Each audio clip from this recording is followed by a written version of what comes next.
이 시간 우리에게 주신 하나님의 말씀은 구약성경 레위기 14장 31절과 32절의 말씀입니다. 레위기 14장 31절과 32절입니다.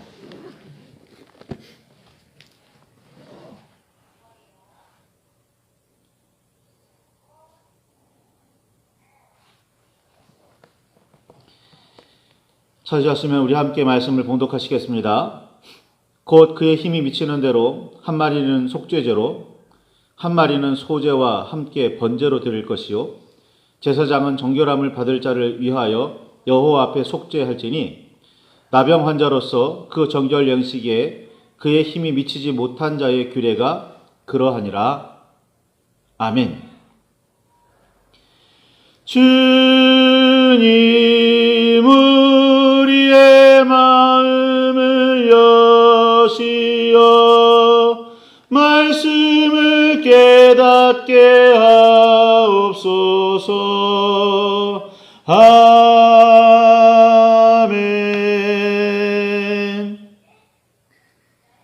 주님의 사랑과 그 크신 은혜가 저와 여러분 안에 가득하기를 소망합니다. 예수님께서 어느 날 헌금함이 잘 보이는 곳에 앉으셔서 사람들이 헌금을 하는 모습을 살펴보신 일이 있습니다. 마가복음 12장 41절 이하에 누가복음 21장 1절 이하에 이 이야기가 기록되어 있습니다. 긴 옷을 입고 다니는 것과 시장에서 문안받는 것, 해당의 높은 자리와 잔치의 윗자리는 원하면서도 과부의 가산을 삼키며 외식으로 길게 기도하는 서기관들을 삼가라고 제자들을 가르치신 후에 이어지는 이야기입니다. 이 서기관들을 삼가라는 말씀과 또 그 다음에 이어지는 과부의 헌금하는 이야기, 이 두 이야기는 의도적으로 대비되고 있습니다. 멋있는 옷을 입고 다니며 사람들의 존경과 인사를 받으려고 하는 그들이 실제로는 사회적으로 가장 돌봄을 많이 받아야 할 사람들의 재산을 교묘하게 빼앗아 가로채고 있다고 말씀하십니다. 성전에서나 혹은 사람들 앞에 선 그들의 모습은 거룩해 보이기는 듯하지만 이는 겉으로 드러나 보이는 모습일 뿐이라고 말입니다. 예수님의 눈에 보이는 유대 지도자들의 모습은 가식이고 위선이었습니다. 그렇게 보이기만 할 뿐 자신의 욕심을 채우려고 무슨 짓이든 하는 사람들이었습니다. 서기관들을 비롯한 유대의 종교 지도자들의 외식을 비판하신 이후에 예수님께서는 성전에 놓여있는 헌금함 앞에 앉으셔서 사람들이 헌금하는 모습을 살펴보셨습니다. 이때 한 가난한 과부가 헌금하는 모습을 발견하시고는 그녀가 다른 모든 사람들보다 많이 넣었다고 말씀하십니다. 과부가 하나님께 드린 예물은 겨우 2렙돈이었습니다. 렙돈은 당시 노동자 하루 품삯 데나리온 혹은 데나리온이라고 하죠. 데나리온이라고 하는 그 돈의 128분의 1의 가치를 가진 작은 동전이었습니다. 8개는 있어야 시장에서 참새 2마리를 살 수 있었던 돈이 렙돈입니다. 2렙돈이면 참새 1마리도 살 수가 없었습니다. 더구나 예수님의 말씀에 따르면 2렙돈이 그 과부의 전 재산이자 생활비 전부였습니다. 어떤 학자는 서기관이라는 사람이 하나님의 말씀과 종교적 의미를 이야기하면서 이렇게까지 착취하고 있었다고 비판하는 그런 목소리를 들을 수가 있습니다. 매우 날카롭지요. 과부에 대해서는 믿음과 헌신에 대해 칭찬할 수 있지만 사실은 과부에 대한 칭찬이 이 이야기의 목적이 아니라고 말합니다. 왜냐하면 앞부분에 서기관들을 삼가라는 서기관들의 외식, 그들의 가식을 삼가라는 말씀을 하셨고 이어서 이 과부의 헌금하는 이야기를 하시는 의도 자체가 서기관들의 비위를 고발하고 또 그들의 위선을 더욱 돋보이게 하려고 하는 목적이었다는 겁니다. 어떻든 아무튼 예수님께서는 이 과부의 예물을 귀하게 여기셨습니다. 예수님도 그러셨지만 하나님께서도 예물의 크기를 중요하게 여기지 않으십니다. 하나님과 예수 그리스도 그리고 성령이 삼위일체이시기에 서로 그 뜻이 다를 리가 없습니다. 세상을 하나님께서 창조하셨고 세상은 하나님께 속해 있습니다. 이 땅에 무엇 하나 하나님의 소유가 아니라고 주장할 만한 것은 없습니다. 우리가 새롭게 발견한 법칙이나 그에 따라 새롭게 만들어낸 소재라고 해서 인간의 소유라고 주장하는 일은 교만입니다. 하나님께서 처음부터 가능하게 하신 것을 하나님께 드린다고, 하나님께서 처음부터 가능하게 하셨으나 우리에게 필요하지 않았기에 그동안 세상에 없었을 뿐입니다. 어차피 하나님의 것을 하나님께 드린다고 하나님의 소유가 늘어나지는 않습니다. 예물로 하나님께 영광과 감사를 표현할 수는 있지만 그렇다고 하나님께 이득이 될까요? 하나님의 부여가 더 넘쳐지나요? 그렇지 않습니다. 하나님께 이득이 되게 했으니 그에 대한 대가로 우리를 이롭게 하시겠거니 하는 생각으로 드리는 예물은 처음부터 예물이 아닙니다. 말라기에 보면 너희가 하나님을 시험해봐라, 11조를 강물에 던져봐라 라고까지 이야기합니다. 그러면 너에게 하나님께서 은혜를 더하실 것이다. 하지만 이 이야기는 하나님께서 너희가 하나님께 바친 만큼 너에게 주시겠다라는 뜻이 아닙니다. 강물에 던져버린다는 건, 강물에 던진다는 건 다시 자신에게 돌아올 그런 가능성 자체를 배제하는 거예요. 나에게 돌아올 기대 자체 하지 않고 하나님께 드려보아라. 하나님께서 그 마음을 살피시지 않겠느냐라는 그런 뜻인 거지 대가를 주시겠다는 말씀 아닙니다. 레위기는 읽어나가기가 참 곤욕스럽습니다. 하나님의 명령이자 하나님의 뜻이 드러난 율법이기는 하지만 같은 표현이 계속 반복되어 지루하기도 하고 제사를 어떻게 드려야 하는가에 대한 구체적인 부분은 제사장들만 알고 있으면 되지 제사장이 아닌 사람들까지 세세히 알아야 할 필요가 있겠느냐는 의문이 들기 때문입니다. 그래서 읽다가 이 부분은 자신과는 상관없는 일이라며 건너뛰기도 합니다. 그러나 레위기의 제사법은 생각보다 중요합니다. 우선 제물을 골라 성전으로 가져오는 일은 제사장의 일이 아닙니다. 성경이 5대 제사라고 말하는 번제, 소제, 속죄제, 속건제, 화목제를 드리는 첫 부분, 레위기 첫 부분 이야기를 꼼꼼하게 읽어보시기 바랍니다. 제물을 가져오는 일은 제사장의 몫이 아닙니다. 제물을 드려 하나님께 영광 돌리려는 사람, 제사하려는 사람이 제물을 가져와야 하는 거죠. 따라서 어떤 기준으로 제물을 고르고 어떻게 관리해야 하는지는 하나님께 제사하려는 각자가 모두 잘 알고 있어야 합니다.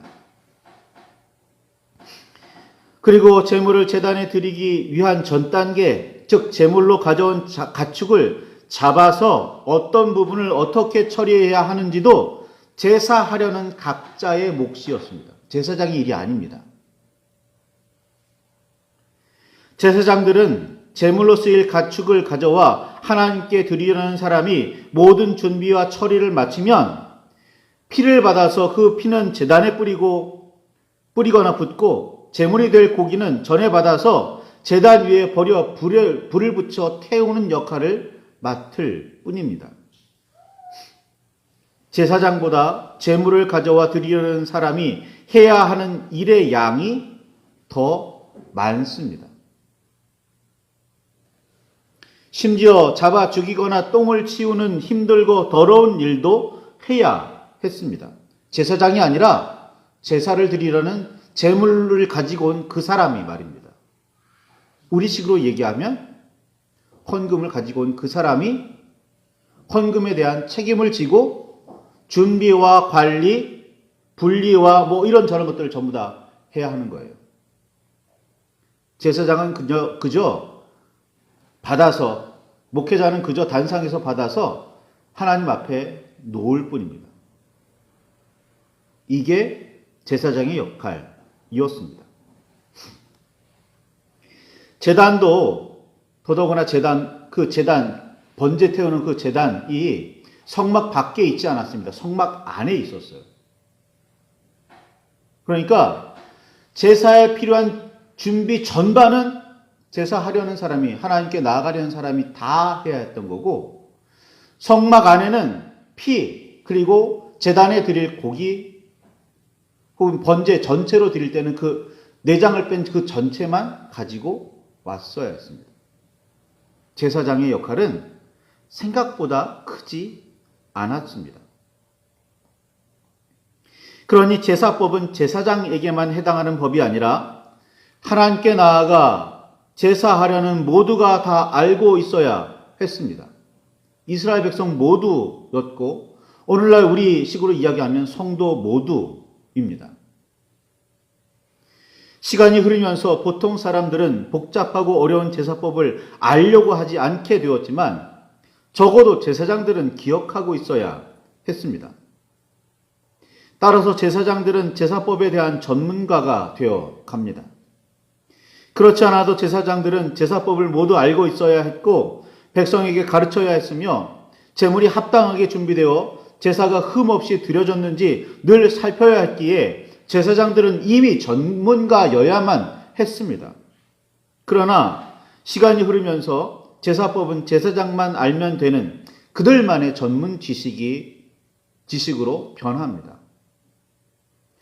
제사장이 전문가가 되었다는 말은 돌려 생각하면 다른 사람들은 제사법에 전혀 관심을 갖지 않았고 알려고 하지도 않았다는 말이 됩니다. 제물을 준비해 성막 안에 드리는 모든 과정은 백성 모두가 각자 법에 따라 준비해야 하는데 그 과정까지 모두 제사장의 역할이 되어 버립니다. 예수님 당시 성전에서 장사하던 사람들과 그들에게 장사할 권리를 준 성전 책임자들을 조금 변명해 보자면 제사를 드리려는 마음만 있지 어떤 제물을 어떻게 준비해 드려야 하는지를 전혀 모르는 사람들이 그나마 제대로 된 제사를 드리게 하려면 제사장들이 제시한 기준에 맞게 제물로 쓰일 가축을 길러 공급할 전문가들이 필요했습니다. 그들에게 위탁해야 했어요. 흠없는 소와 양들을 공급받아야 했습니다. 그리고 어차피 제사법을 전혀 모르는 사람들이 가져온 제물은 제사 드리기에 합당하지도 않았습니다. 일부러 트집 잡으려고 하지 않아도 흠결이 보였기 때문이죠. 이러한 상황은 백성이 제사법에 신경 쓰지 않은 결과입니다.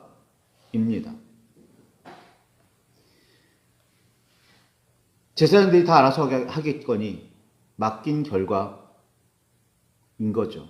그 결과 백성들은 제사법을 모르고 제사장들은 그것을 이용해서 자기 배나 불리려는 욕심을 부렸던 겁니다. 이게 예수님 당시 제사장들의 문제, 성전에서 일하는 책임자들의 문제였습니다. 제사법을 잘 모르는 우리, 알아야 할 필요성을 크게 느끼지 않는 우리로서는 소나 양이나 염소나 산비둘기나 집비둘기를 어떻게 준비해야 하고 어떤 부분을 선택해 어떤 과정을 통해서 어떤 절차에 따라 제단에 불태워져야 하는지에 대한 이야기는 지루하기도 하고 별 쓸모없는 잔소리로 들릴 뿐입니다. 사실 제사 드리는 일에 있어 제물을 준비하는 역할은 매우 중요하기도 했고 그 모든 일을 제사하려는 사람, 제물을 가지고 온 사람이 각자 직접 했음에도 불구하고 말입니다. 제사법이 구구절절하게 기록되어 모든 백성, 심지어 오늘 우리도 읽을 수 있도록 전해지는 이유입니다.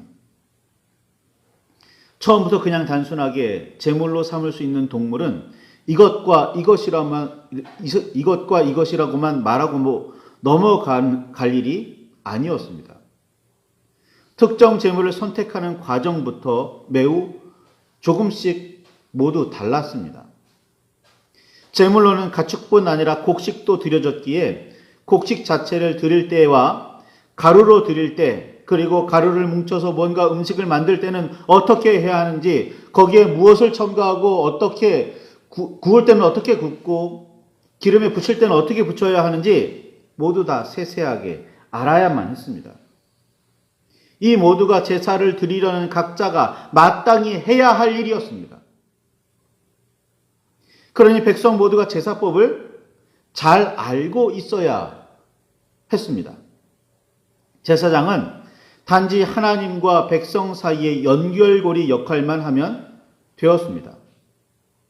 제사장의 권력력, 명예력, 위선과 가식도 문제이지만 백성의 무관심도 문제입니다. 하나님께서는 가축으로 희생제사를 드리려고 할 때 왜 소, 양, 염소, 비둘기를 드릴 경우를 모두 고려하셨을까요? 왜 어떤 경우에는 소를 드리라고 하시고 어떤 경우에는 양을 드리라고 하셨을까요? 그게 무슨 차이가 있는 걸까요? 여호와께 향기로운 냄새라는 표현으로 가축을 태워드리는 희생제사를 설명하고 있으니 하나님께서 향기를 받으려고 하셨고 소를 태울 때의 냄새와 양을 태울 때의 냄새가 달랐을까요? 우리가 그때그때 먹고 싶은 음식이 다르듯 하나님께서도 그때그때 맡고 싶은 냄새가 다르셨을까요? 하나님의 취향이었을까요? 우리가 기뻐하는 부분과 하나님께서 기뻐하시는 부분이 다를 수도 있으니 하나님께서 기뻐하시는 부분에 대해 잘 알려면 이런 고민이 필요합니다. 그래야 제대로 하나님께서 기뻐하실 제사를 드릴 수 있을 테니까요. 하나님께서는 어떤 경우에 소를 원하셨고 어떤 경우에 비둘기를 원하셨을까요? 병에 걸렸다가 나았을 때에도 하나님께 예물을 드려야 했고 이를 통해 제사장이 이제는 깨끗해졌다는 선언을 해야 일상으로 집으로 돌아갈 수가 있었습니다. 이 이야기가 기록된 레위기 14장을 보면 같은 제사에 다른 제물이 언급되는 이유를 잘 알 수가 있습니다. 레위기 14장 21절을 보면 하나님께서는 제사 드리려는 그가 가난하여 그의 힘에 미치지 못하면 이라고 말씀하시며 다른 제물을 언급하시는데 레위기 14장 22절, 30절, 31절에 보면 그의 힘이 미치는 대로 다른 제물을 가져오라고 말씀하십니다. 이는 이미 말씀하신 내용이기도 합니다. 레위기 5장 7절과 12장 8절을 보면 그의 힘이 미치는 대로 그의 힘이 미치지 못하면 이라는 표현을 볼 수가 있어요. 하나님께서 여러 제물을 고려하여 제시하신 이유는 하나님께서 그것을 받고 싶다, 그 냄새가 맡고 싶다가 아니라 우리의 형편을 살피셨기 때문입니다. 소를 드릴 만한 형편이 안 되는 사람은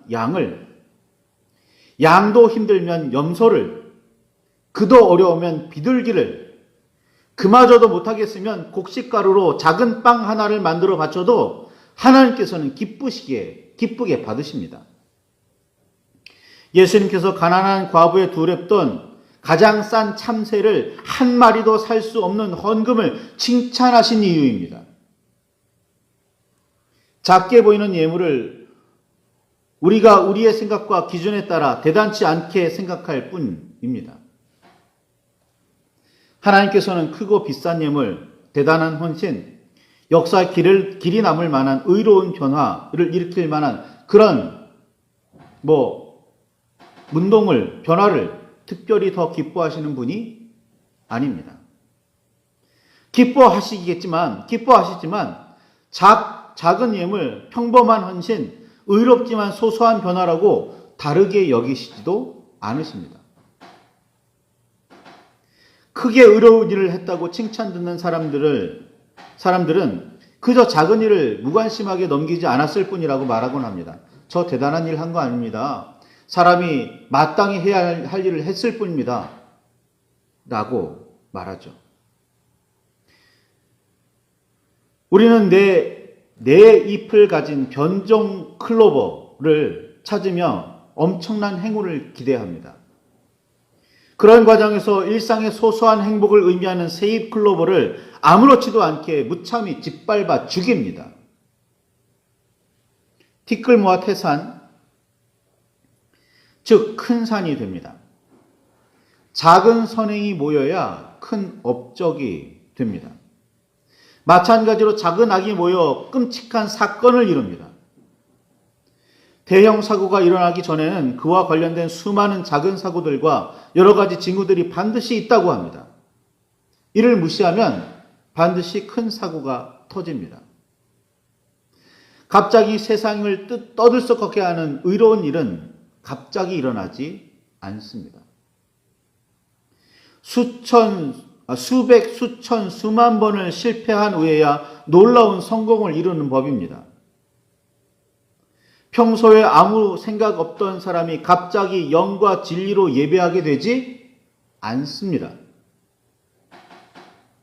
오늘과 지금이 중요합니다. 카르페디엠이라고 이런 말 아시나요? 한 영화에서 외쳐져서 매우 유명해졌고 오늘날에도 반복되는 말, 카르페디엠. 현재를 즐기라라는 말로 번역되었고 그렇게 알고 있었습니다. 그런데 이 말의 본래 뜻은 현재에 충실하라라는 말입니다. 오늘 어떤 마음가짐과 몸가짐으로 하나님께 나오셨는지요? 매일의 삶을 어떻게 살아가고 계시는지요? 숨 쉬는 일조차 감사하며 기뻐 하나님을 찬양하시는지요? 작은 일도 감사하지 못하면서 큰 일을 감사한다고요? 아니, 큰 일에 감사한다는 것은 작은 일은 감사하지 않는다는 겁니다. 갑자기 하늘에서 100만 원이 떨어지면 하나님 감사합니다. 그냥 아무렇지도 않게 나올지 모르지만 숨 쉬는 일을 가지고 감사하는 사람 거의 없을 겁니다. 큰일에 하는 감사가 정말 감사한 걸까요? 감사일기도 하겠지만, 감사일 수도 있겠지만, 진심이고 그 감사가 오래 지속된다고 보기는 어려울 겁니다. 숨 쉬는 일조차 감사하는 사람들은 순간 찾아오는 불행이라도 하나님께서 나와 함께 하시겠지. 하나님께서 나의 길을 인도하시겠지. 하나님께서 나를 설마 버리시겠어? 라는 믿음, 고백으로 살아갈 겁니다. 말씀을 붙들고 깊이 묵상하시며 기도하시기를 바랍니다. 작은 것에 감사하며 작은 것을 하나님께 영광 돌리고 계십니까? 하나님께서는 하나님의 취향에 따라서가 아니라 우리의 형편을 고려하셔서 재물을 이것저것 큰 것도 있고 작은 것도 있고 전부 다 제시해 주셨는데 우리는 그 작은 것마저 하나님께 드리지 않으려고 하고 있지는 않는지, 아까워하고 있지는 않는지, 그런 마음가짐으로 세상을 살아가고 있는 건 아닌지, 그렇게 작은 것을 소홀하게 여기며 별것 아니라고 무시하고 있는 건 아닌지 말입니다. 하나님은 작은 것을 더욱 귀하게 여기시는 분이라는 사실도 기억하시기를 바랍니다. 말씀을 붙들고 깊이 묵상하시며 기도하시길 바랍니다. 그렇게 작은 것에도 온 마음을 담아 하나님께 나아가고 있는지 말입니다. 말씀을 붙들고 각자 기도하시기를 바랍니다.